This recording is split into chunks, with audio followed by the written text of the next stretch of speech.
And on to debate number 2. In a setback to the petitioners challenging CAA, the Supreme Court has refused to stay the implementation of the law passed in 2019 and notified last week on the 11th of March. The Apex Court has issued notice to the union government seeking a response from the centre in 3 weeks. The court is hearing as many as 237 petitions that have challenged the implementation of the CAA, calling it discriminatory. Now, amongst the prominent petitioners are Congress's Jairam Ramesh, IUML, Jamaat Ulema Hind, Asduddin Owaisi, TMC's Mahbub Moitra, DMK, and a number of organizations from Assam, including the All Assam Students Union. The matter will be heard next on the 9th of April. Now, representing petitioners in this particular matter, senior lawyer Kapil Sibbal argued for a stay on the grant of citizenship under the law, saying that if the issuance of citizenship starts, it cannot be reversed as it is barred under international convention. Sibbal also questioned the timing of the implementation of the law, saying that the government did not do anything for 4 years. Now, in response, the centre has tried to address some of the fears raised by the petitioners, asserting that the law won't take anyone's citizenship and that no prejudice was caused to the petitioners. There is no stay on the CAA. That means CAA exists, is in operation, and it can proceed. Now the petitioners may file their documents, others may give their response. That's legal proceedings. It has no relationship or does not alter the citizenship of any Indian citizen, whether it's a Hindu, Muslim, Christian, Buddhist, Parsi, Jew. I don't know why and how can anyone link this with an existing Indian citizen? And how can an argument be built that it is discriminatory for those who made a full country for themselves? Opposition parties, however, continue to doubt government's intentions, accusing it of trying to divide people on communal lines ahead of elections. They've also sought to stoke fears, saying there's no clarity on what will happen if people's applications for citizenship are rejected, whether they'll end up in detention camps or be deported. ये का मतलब जो है सवाल किसी कानून का, किसी व्यवस्था का, किसी अध्यादेश का पूर्ण रूप से निर्भर करता है कि सरकार की नीयत क्या है। लेकिन जब सरकार की नीयत ही गड़बड़ हो और कानून के माध्यम से, कानून का सहारा लेकर के सांप्रदायिकता का भाव पैदा करने की हो, लोगों को बांटने का भाव पैदा करने की हो और उसमें अपने कुर्सी के स्वार्थ सिद्धि का मामला हो, तो निश्चित रूप से उस पर विचार करने की जरूरत होती है। They took 4.5 years and they took 9 extensions to frame the rules. And thus few days before the announcement of election, they brought this CAA. They are asking for the details of the fathers and mothers' birth certificate. You don't know, if you don't have, what will be your fate. If you apply today, that means as of now you are not a citizen of the country. If not, then how did you enjoy all the constitutional rights till now? How did you exercise your voting rights? And even after application, if your application gets rejected, where will you stand? Will you be sent to the detention camp or will you be sent back to your previous country? That there is a big question mark. You're watching the News Hour at 10, debate number 2 on Times Now, Super Prime Time. And joining us for more on this, we have with us Deshratan Nigam, lawyer. With us is also Dr. Riju Dutta, spokesperson of the TMC. Sanjay Jha, author, is with us. Advocate Adil Hassan, spokesperson of AIMIM, is also with us. RP Singh continues to be with us from debate number 1. Let me start first and foremost with Dr. Riju Dutta. Dr. Riju Dutta, there are several petitioners, about 237 petitioners if I'm not mistaken. And amongst that, of course, your party colleague Mahbub Moitra, also one of them. But the fact is that they had sought a stay. That hasn't happened. The court may have issued notice to the centre for sure, but certainly if there was, such an alarming condition, wouldn't the Supreme Court have allowed for that stay, which has clearly not happened in today's case? Madhav, I'll be straight to the point. Trinamool Congress feels CAA is communal, CAA is anti-constitutional, CAA is undemocratic. So in Bengal, we will not let it be implemented. Now, I have 3 pointed questions to the BJP spokesperson. He's a very senior spokesperson. He can answer these questions. Point number 1. If there is a law implemented in this country which differentiates on people based on religious lines, which means religion will decide whether you are a citizen or a refugee, then how is it constitutional? Number 1. Number 2, you are giving only 31,000 1,300 odd people citizenship with the new Citizenship Amendment which you have implemented. Then why have you brought it just 10 days before the Lok Sabha elections? For political dividends, because you're only giving citizenship to 31,000 people, not to all applicants. So why this jumla just before Lok Sabha? Point number 3, the senior BJP leader and ex-governor Tathagato Rai yesterday tweeted tagging Narendra Modi and the Home Ministry Department that citizenship should only be given to people after a physical inspection of their male genitalia and checking whether they are circumcised or not. Does BJP condone such comments? And point number 4, the BJP Minister of Shipping, who's sitting in Narendra Modi's cabinet, Shantanu Thakur, who's also the BJP's Lok Sabha candidate from Bonga constituency, has openly said to the press and on Times Now that I will be applying from citizenship. Okay. So if he is applying through CAA for his citizenship, how a foreign national is in Modi's cabinet? It is a serious You said breach 3 of points and you said 4, sir. BJP, Now please answer. Yeah. RP Singh, please respond to those points. Four These questions. concerns raised by the TMC spokesperson. Madhav, the best part is that they only pick up certain issues and then they try to make it big. I mean, the fact is that as for religious line, there is no difference on religious line because these 3 countries, Afghanistan, Pakistan and Bangladesh, people who are persecuted there, they are being brought here, and Muslims being in majority there, how can a Muslim be persecuted in a country where they are themselves in majority? So it's only the minorities which are persecuted there, they have been given citizenship here, and they are Hindu, Sikh, Muslims, Hindu, Sikh, Parsi, Jaini, Buddhists and Christians. So this is it, and probably he is not aware of the situation which we have faced, my family members have faced, my friends from Afghanistan have faced in Afghanistan, where we have to get our Granth Sahib back from the Gurdwaras, we have to close our Gurdwaras there. The way the population in Pakistan after the independence was almost 22%, today is 2.57%. So this clearly shows how the atrocities have been committed on the minorities there, and also whereas the question of how many will be getting citizenship, anyone who is there before the December 2014 will be given citizenship. And yes, they have gone to the court, they have all the right to go to the court, but court has not given them relief. And then the process of giving citizenship will be on whoever apply on the portal. His documents will be scrutinized and they will get the citizenship. Okay. Respond to that, Riju Dutta, because at the end of the day, the process will continue. The process continues. First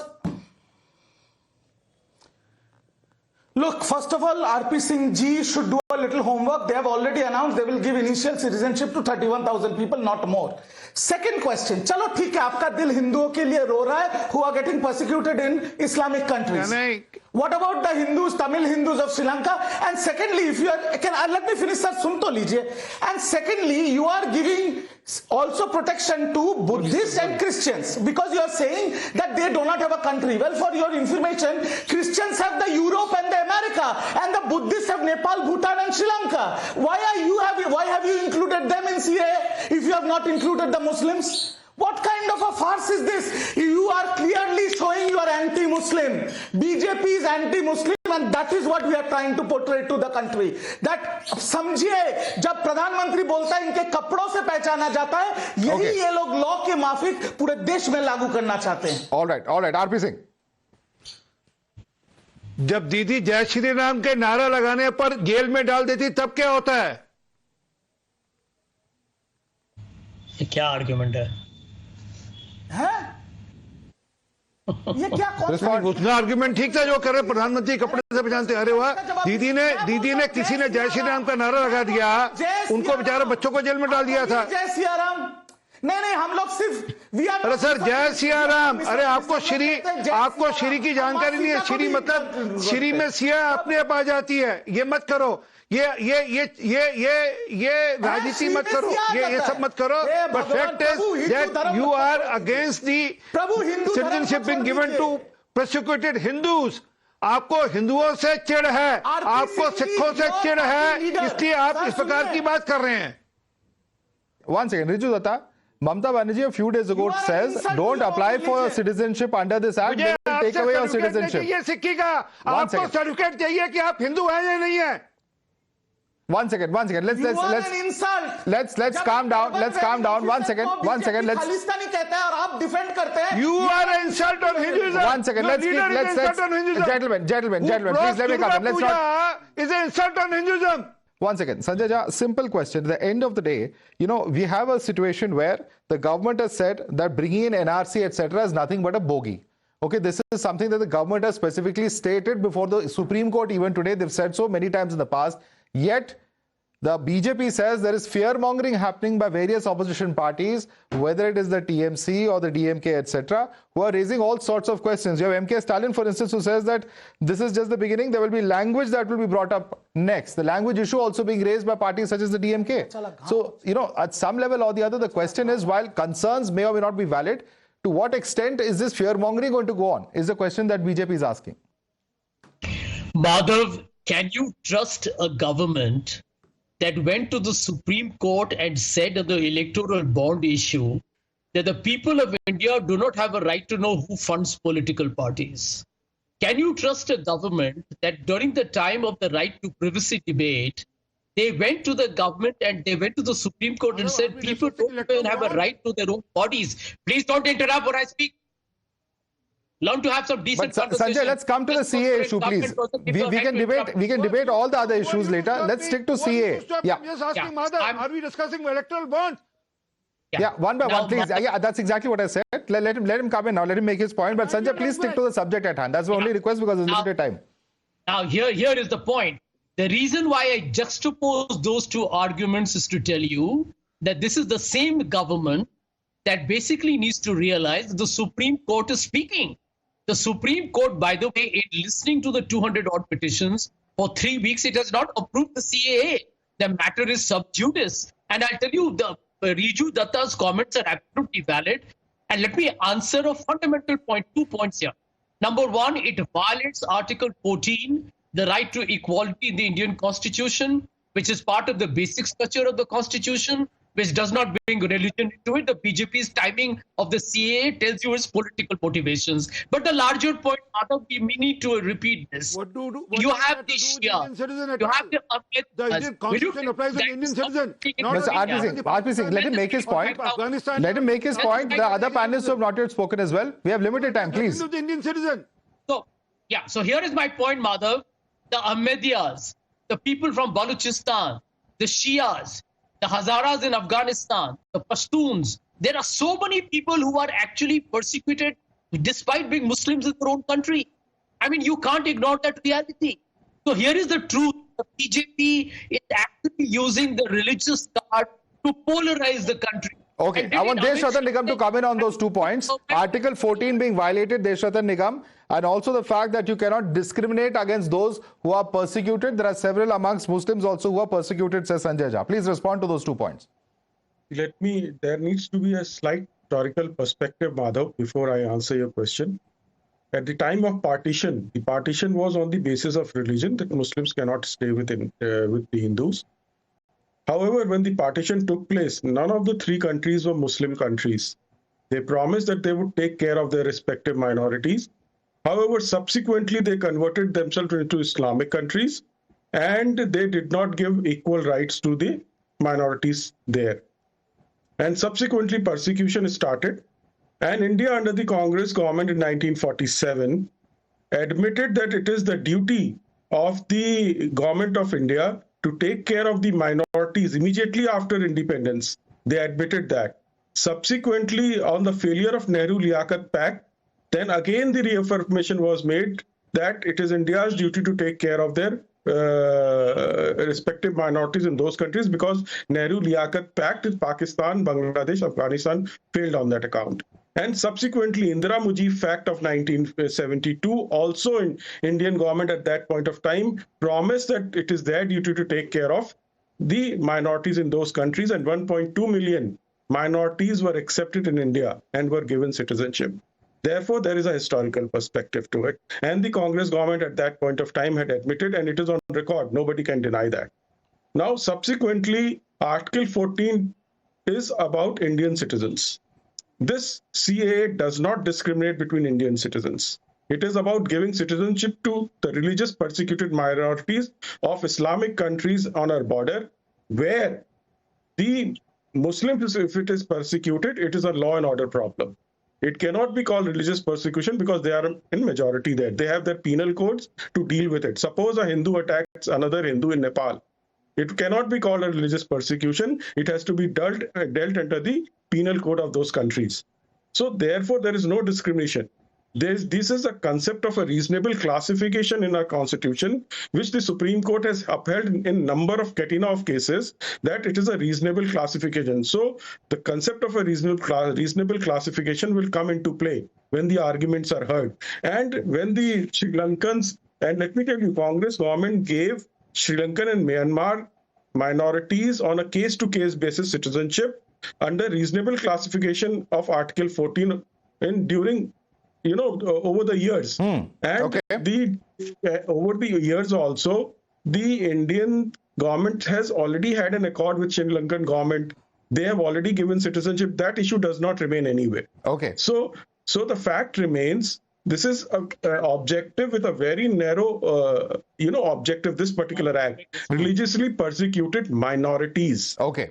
Okay. And others also have the right. Okay. Sanjay wants to rebut you on that point. Just 1 second. Just 1 second. Yeah. In this particular case, it has only been fast-tracked to 5 years. Otherwise, all the rest have the right to apply and take it with the minimum residence of 11 years, like Adnan Sami got it. Okay. So please understand that. Okay. And so very, very clearly, Sanjay, I think he's explained that this only does not distinguish in any way amongst Indian citizens. It's only a law that applies to those who are not Indian citizens. So those concerns being raised are invalid. Please respond to him.